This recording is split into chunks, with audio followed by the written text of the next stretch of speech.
All right, what's going on, everybody? I got my man Chad with me.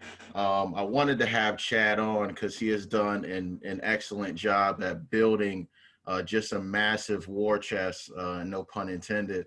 Um, and we talk about finances and investing and all that stuff on a regular basis.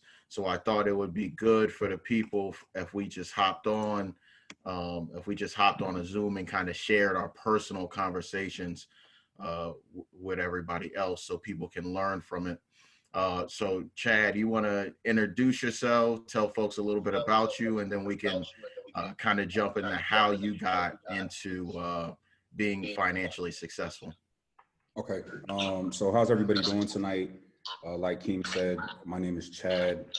Little background on me. I'm currently an Army captain stationed in Germany. I've been over here for about 3 years now.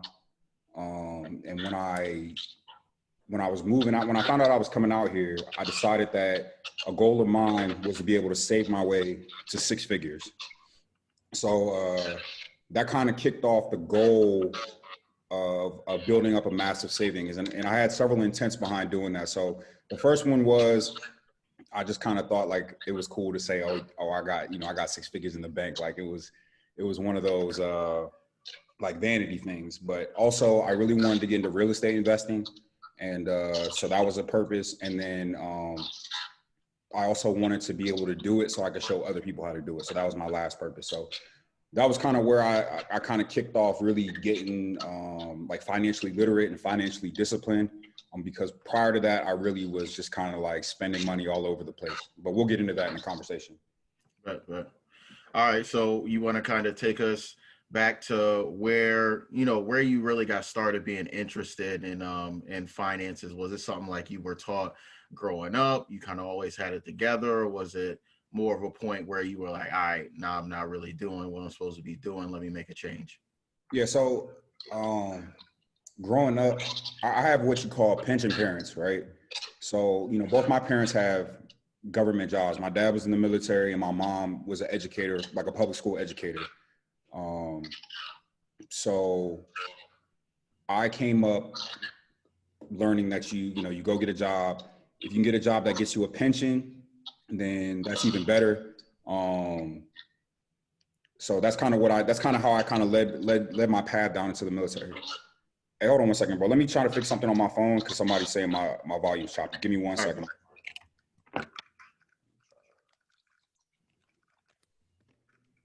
Sometimes my phone case will back up the volume on my phone.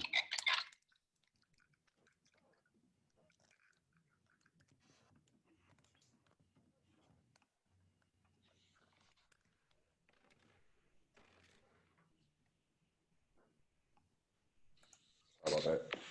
Go ahead, me back in. What do you say, Chad?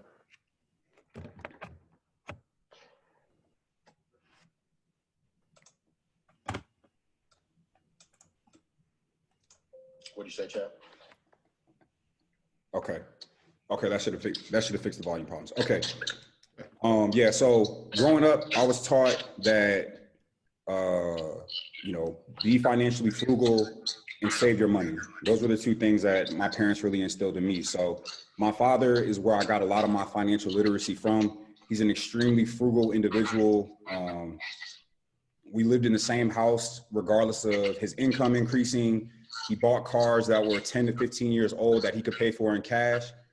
So that's kind of where I got like the basis of my financial literacy from. And that was kind of probably the foundation of why I put so much emphasis on saving versus like, investing or doing anything like that. So that's where my foundation was. Now, in regards to how I got to where I am now. So when I graduated college, I did a couple of things that a lot of people do when they first really like start making like real money. Yeah. So I graduated college and I was leaving for the Army, and I had a 4-month period between graduating and going to my basic course. So in that time I needed a car because the car I was driving at the time had broke down. So I bought a car. My parents helped me do that process because I had never bought a car before. I was able to get 0% interest. So I had that car with 0% interest. I had an extremely low note on it. And so that was like my first big financial purchase. What happened was when I went to my basic course, I got orders to go to Kuwait for a year. So obviously I wasn't going to need a car because that was a deployment. The first big financial mistake I made was when I got back from Kuwait. The first thing I did, I saved maybe like $40,000 while I was in Kuwait. First thing I did when I got back from Kuwait was buy a brand new car. And I bought this car. It's the car I still own today. It's a Nissan Altima. It was extremely overpriced. It had like all the bells and whistles and everything. And it had like a $500 some note every month that I was paying. Yeah. And so to compound on that, the car that I had bought before I went, I didn't need anymore. And instead of trading that car in, what I decided to do was I gave that car to my parents. So at the time I was paying 2 car notes. So I was paying over $800 a month in car notes for probably 5 or 6 years. Yeah. So I saw it as an opportunity. I had wrecked a couple cars as a kid, so I felt like I really owed my parents that. So I gave that car to my dad, and my mom drove it around, and I just kept paying the note and the insurance on it. So where it really started to turn over for me was I was paying 2 car notes, and then I started grad school. And I was able to leverage my military experience because I found a program that was all online, and they had reduced tuition rate for military. So at that time, I was paying for 2 car notes, and I was paying for grad school all at the same time. So I wasn't really saving that much, and I definitely wasn't investing that much. So where everything kind of started to turn over for me was after I left North Carolina in 2016, I moved back to Virginia because I had a year-long school.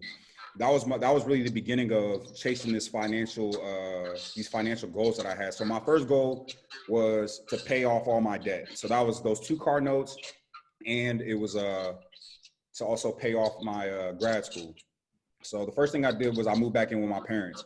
And I know Margie's on the call because I remember me and Margie had this conversation where she was kind of feeling like embarrassed to move back in with her parents. And I was like, listen, like, you need to do it. We're not growing up in the same world that our parents grew up in, where you really could live and pay for college while you're in college. College is probably the biggest wealth gap discriminator for people that come from the middle class. So I moved back with my parents for a year. I pocketed my BAH, and like in the Army, for those that don't know, you get a basic housing allowance. So it's essentially, depending on where you live, it's an extra. It could be from anywhere from $1,000 to $3,000 a month. That's tax-free. That is treated like an allowance by the military. So I pretty much took that extra allowance every month, and I just threw that at my car note debt, and I threw it at my grad school. So by the end of that year, I had enough money in my savings that I was able to completely wipe out the car debt. And then I also was able to, I finished my last semester of grad school when I first moved out to Germany. So in that first semester, I was completely debt free, right? So at that time, I needed like another financial goal. So what I did was I said, I'm gonna save my way to 6 figures. That's what my goal was. Before I leave here, I was gonna save my way to 6 figures. So I had a 3-year Germany assignment. I had to figure out in 3 years, how much do I need to save every month to get myself to 6 figures? So at that point, it became a math equation, right? 3 years, that's 36 months. I took how much I had in my savings at that time. I subtracted it from, 100,000, and I divided it by, 36. And that would tell me how much money I would have to save every month in order to be able to hit that goal. And so that's how I kind of got to where I am now. I bet. So a lot of good stuff there, bro.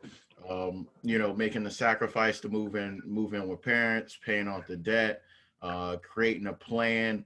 So as part of that whole journey, what would you say was like the biggest part for you that made this whole thing a success? Like how you were able to stick through it?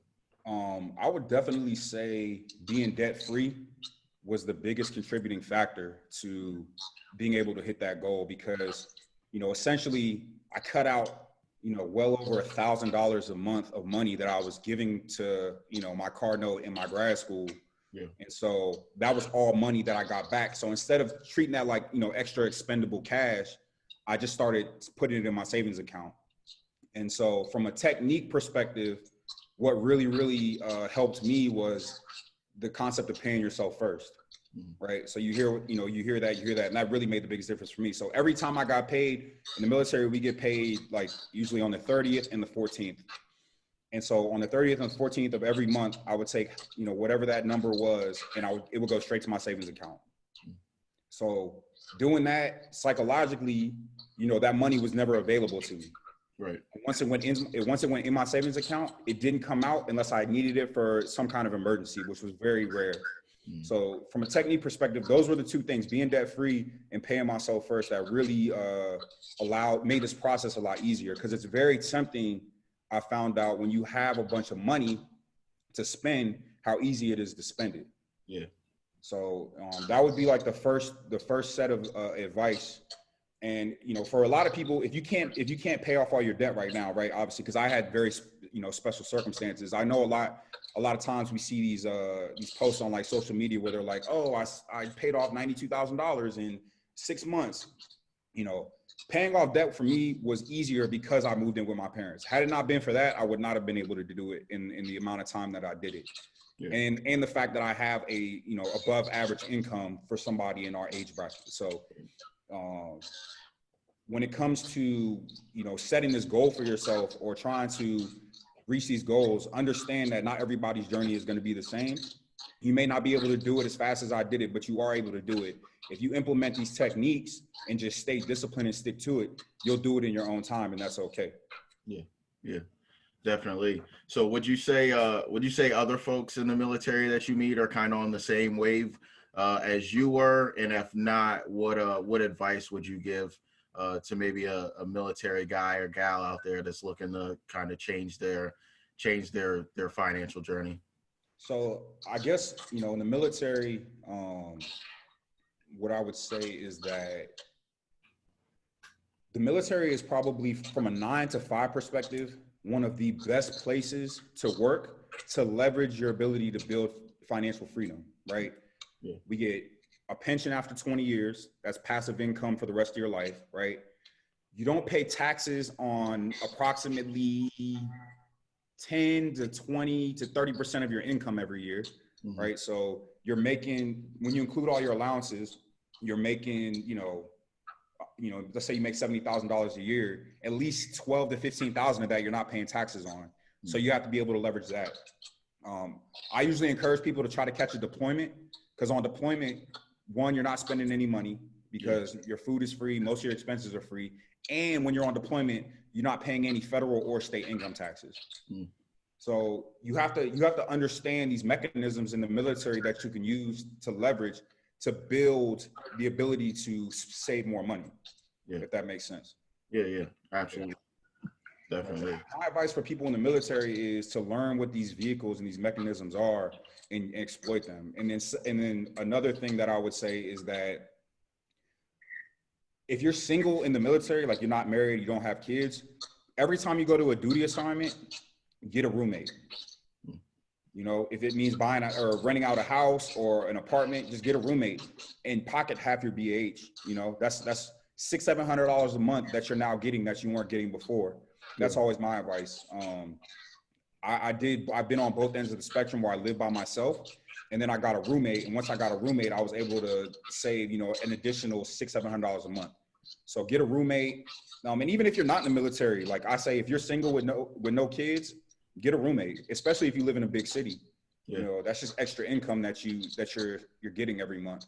Yeah, definitely. All right, so can we talk about the sacrifice a little bit? So I know, at least from my perspective, a lot of the times when I'm chasing these financial goals, I get to a point where I'm like, I kind of deserve to spend a little bit more than this, or I'm making good money, or this is going to take a little longer than I expect it to be. So can you talk about just the sacrifice of not using your BAH to, get a big crib, and also like living with parents, and kind of delaying gratification. How was that process for you? Was it like is it an easy thing, or are you more inclined to want to spend and you're kind of really sacrificing to hit the goal?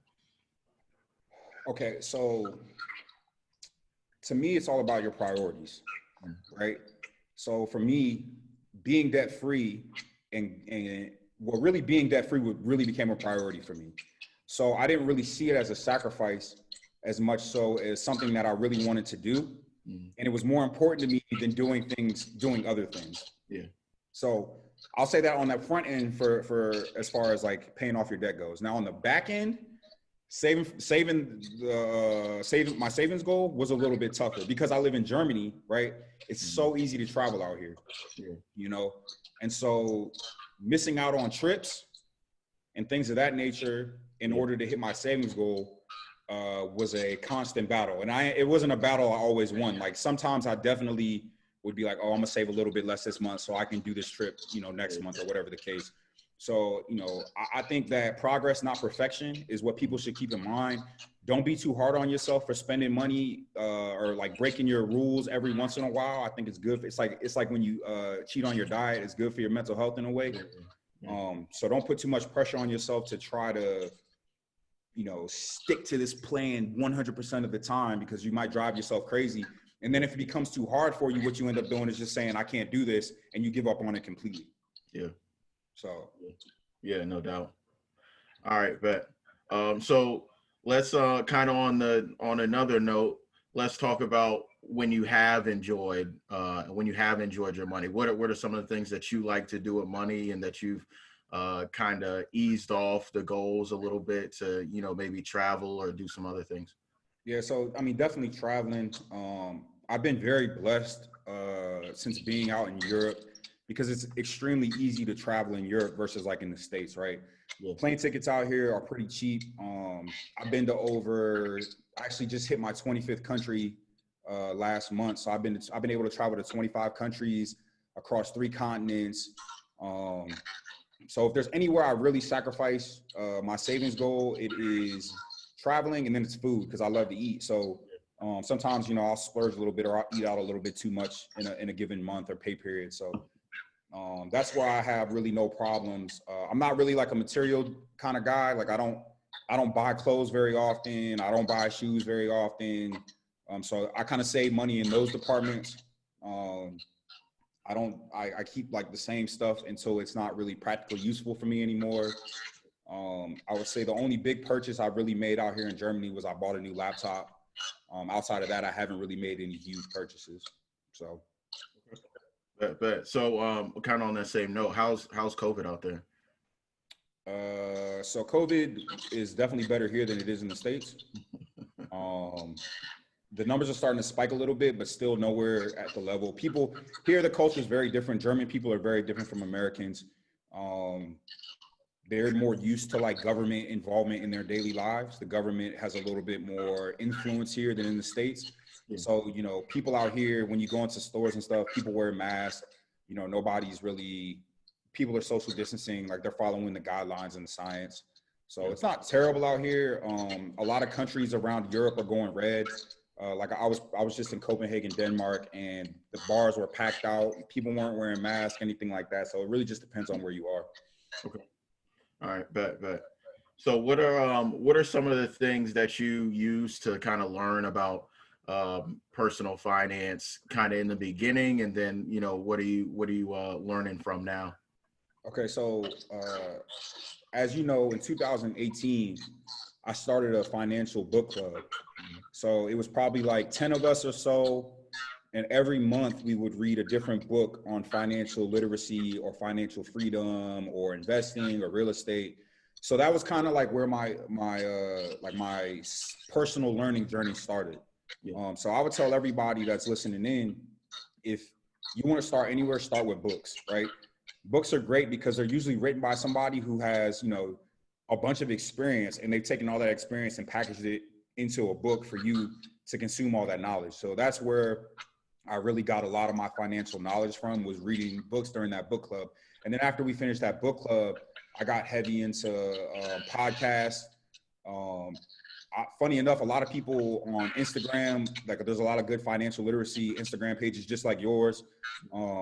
Conversations with friends, having a real tight network that likes to talk about this stuff is very helpful. You guys get to pick brains with one another, like me, you, and Travis do a lot.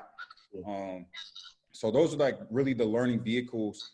And, I think we live in a day and age where, if you want to learn something, you have access to the entire world's worth of knowledge on the internet. If you're not leveraging the internet for your learning process, then you're failing yourself. So I would say just hop on Google and say, how do I do this? Or like, what are the steps to this? How do I invest in real estate? How do I, increase my savings? How do I start a side hustle? Those are the kinds of things that I try to do in order to better myself. Yeah, no doubt.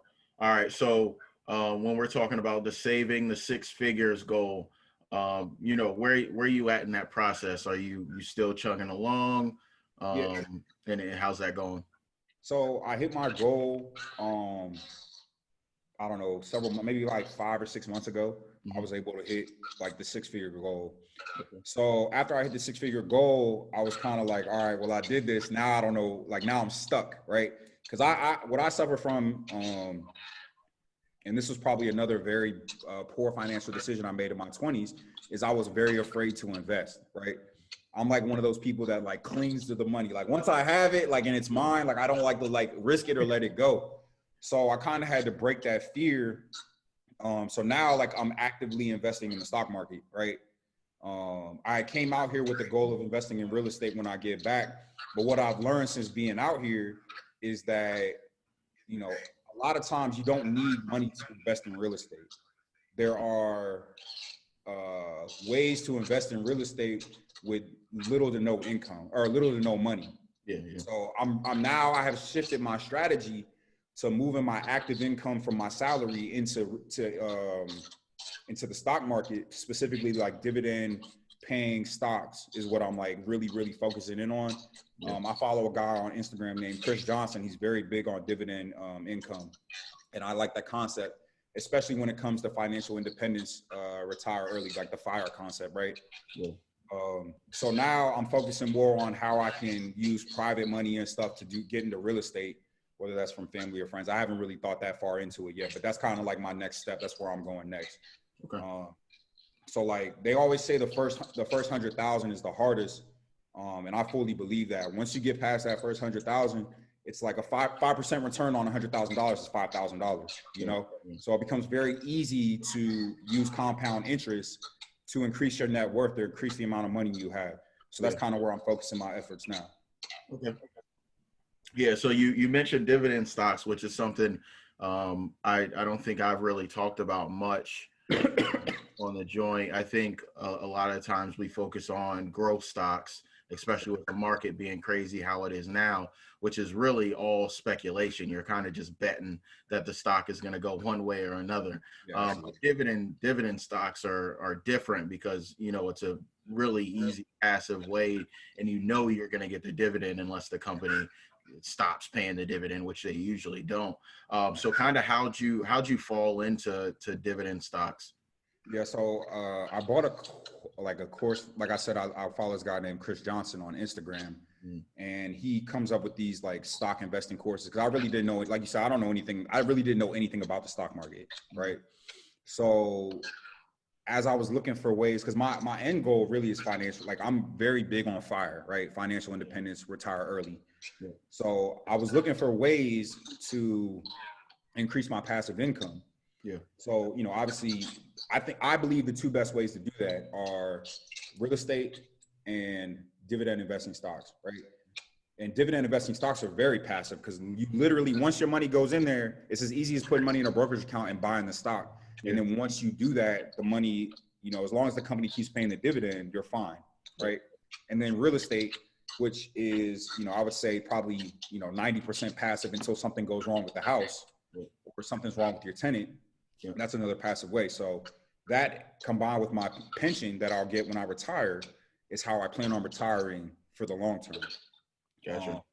So for me, dividend, the only real issue with dividend investing stocks is that the returns are usually relatively low. You know what I mean? Yeah. We're talking about for like the safer companies, like the Coca-Colas and those types of companies, 2 to 3%.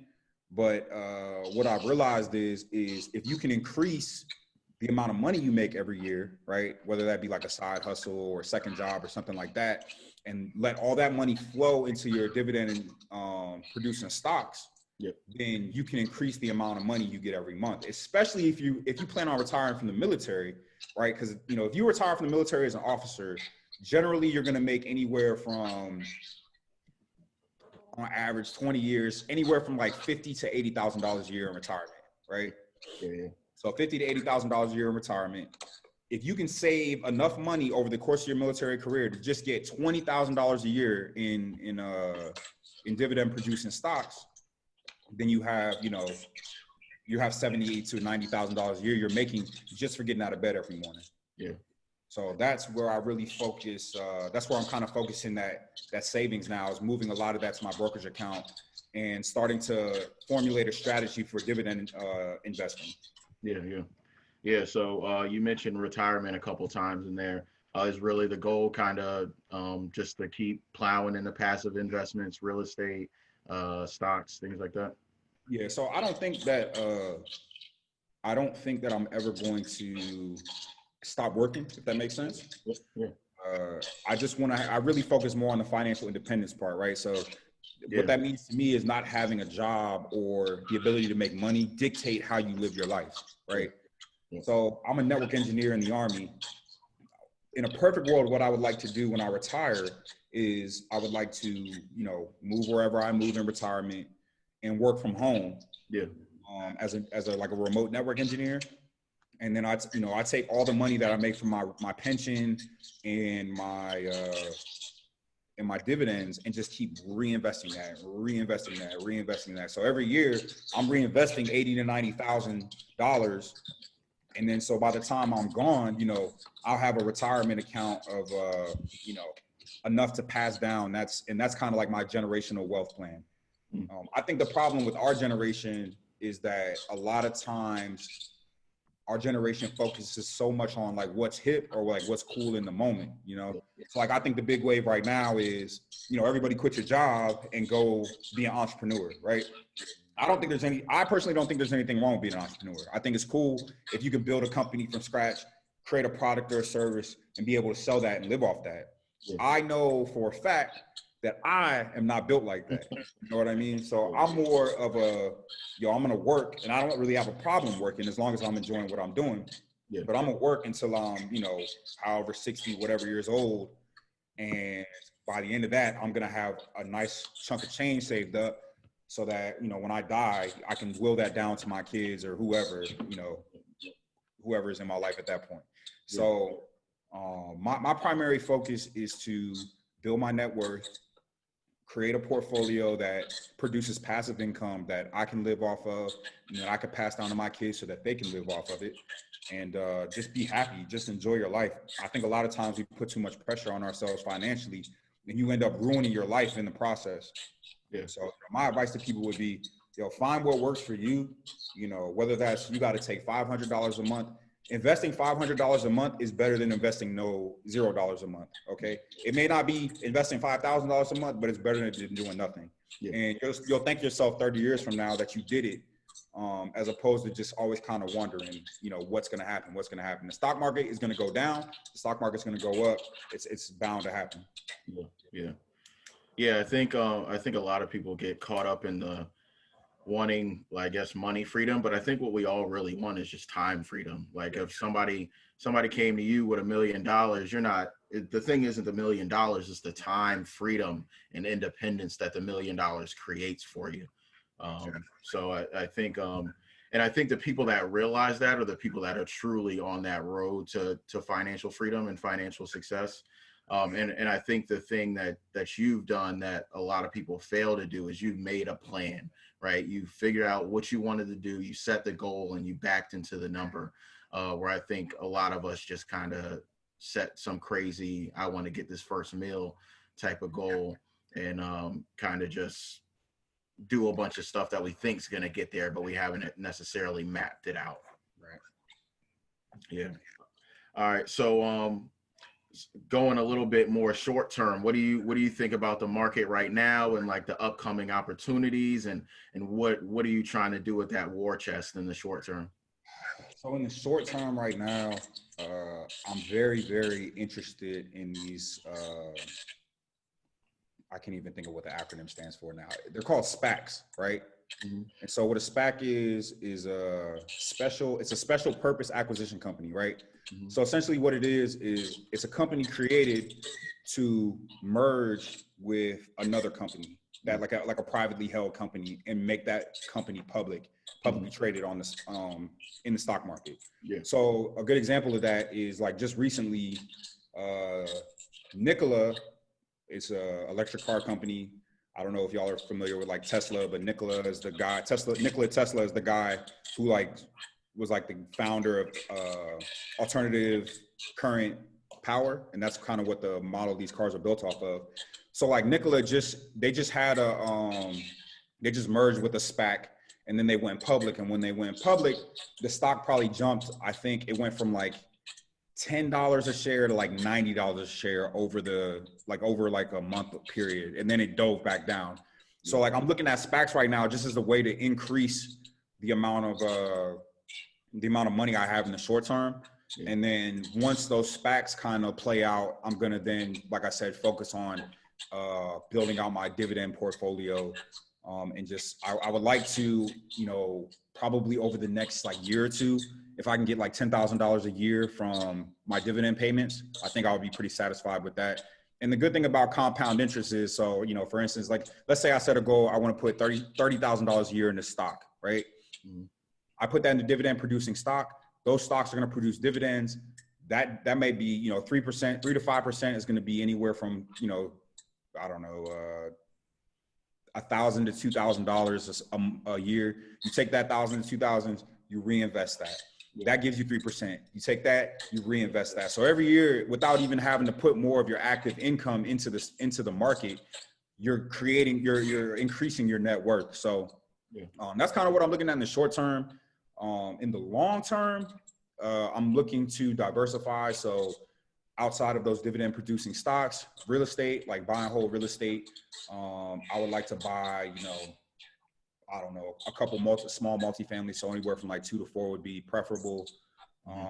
Again, my goal is to increase my net worth and build out my FIRE plan. So I'm not really trying to get like over leveraged in the real estate market too much. I don't want to take on too much that now I have to manage a lot of things. I kind of want the flexibility and freedom when I retire to do what I want to do, especially because I'll have, God willing, if I have kids, they'll be still pretty young by the time I retire from the military. So I would like the flexibility and freedom to, be at their sporting events or being able to be very active in their lives without having to worry about working, 80 hours a week. Yeah. Yeah, no doubt. No doubt. All right. So, what do you think about the market, bro? How do you feel like all this COVID stuff gonna shake out, and how we gonna come up on the other side? I think that currently the market I'm very skeptical about the market as a whole, just because of the shake that COVID put the economy in. Yeah. So, unemployment is up. I think it's at like somewhere around 8%. A lot of companies are not coming back. A lot of small businesses are not coming back. We're starting to see the real estate market take a hit because people can't pay their rent. The government's put a moratorium on paying rent. But also a lot of mortgage companies have not done anything in regards to the landlords paying their mortgage. So people might start foreclosing on houses. So I think from a big picture perspective, I'm a little skeptical as to what's going to happen like over the next year or so. But long term, the market's always going to bounce back. I think that, brick and mortar companies are going to start really getting hit. Amazon is like just dominating everything right now in the retail space.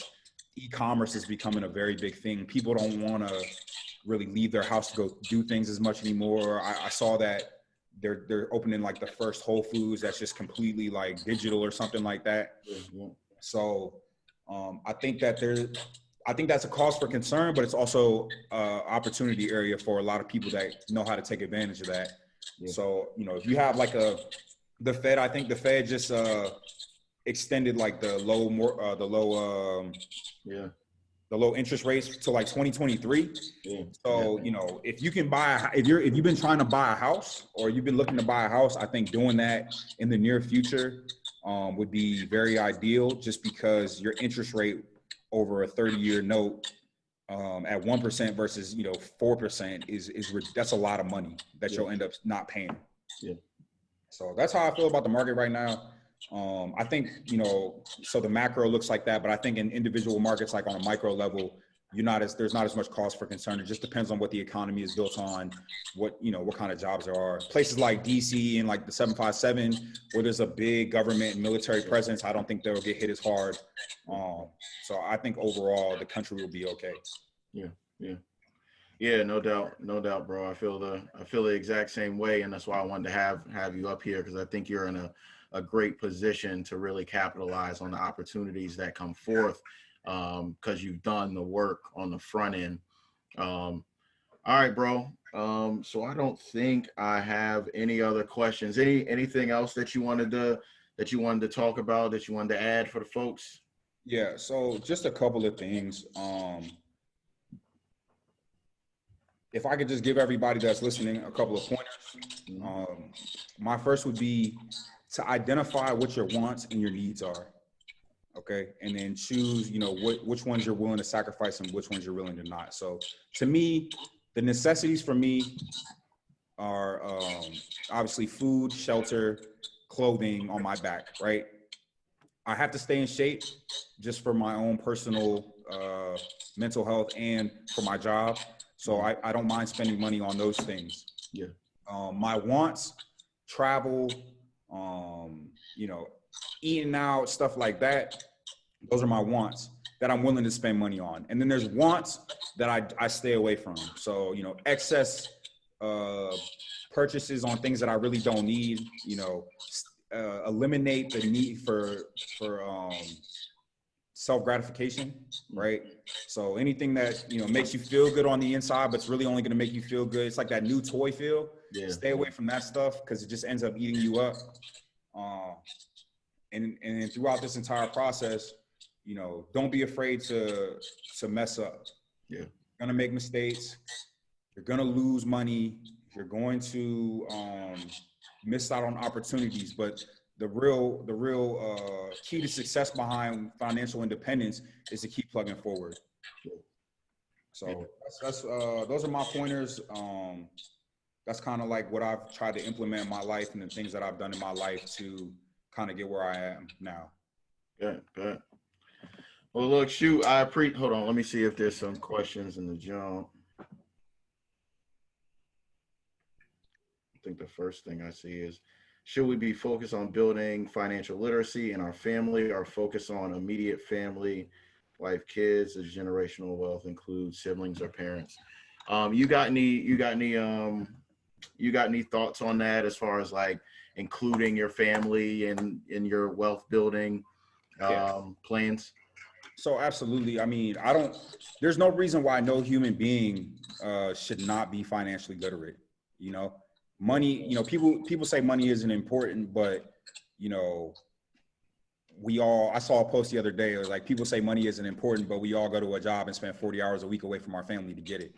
So, you know, obviously I don't have kids right now, but when I do have kids, I intend on teaching them about money extremely early in their lives, you know, from simple things like, you know, the purpose of a dollar. You know, it doesn't have to be anything crazy, but I think financial literacy, there's no downside in being financially literate. You know, there's no negative to it. So the first thing I think we all have an opportunity is to become financially literate ourselves, right?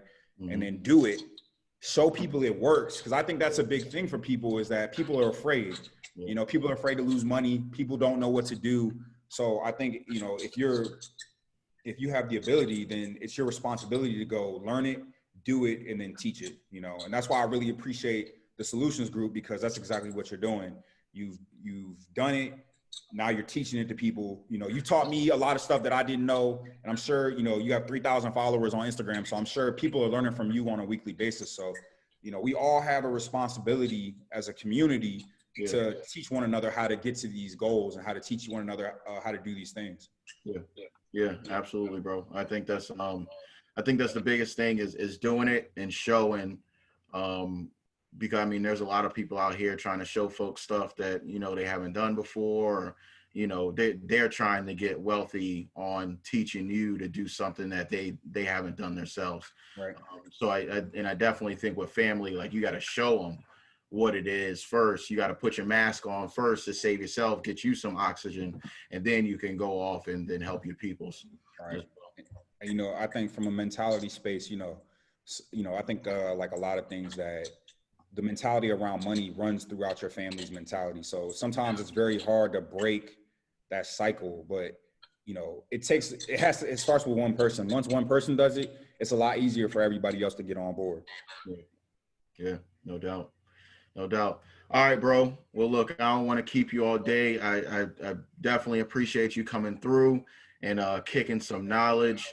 I'm excited for, you know, what's to come next in the next couple of years, because I really think you're in a great position to make some things shake, and hopefully we can make some stuff shake together, and then come back and show folks, you know, what we've been able to accomplish. So, I appreciate you again, bro. Yeah, man, I appreciate you having me on. Thanks for the opportunity, man. Keep doing what you're doing. A lot of us are benefiting from it. You're walking in your purpose, bro, and I love it. Yeah, no doubt, bro. I appreciate you. And thanks for everybody that called in today. My friends that called in, I appreciate y'all's support. Yeah, no doubt. All right, bro. Well, I appreciate you. We're going to get out of here. Y'all take it easy.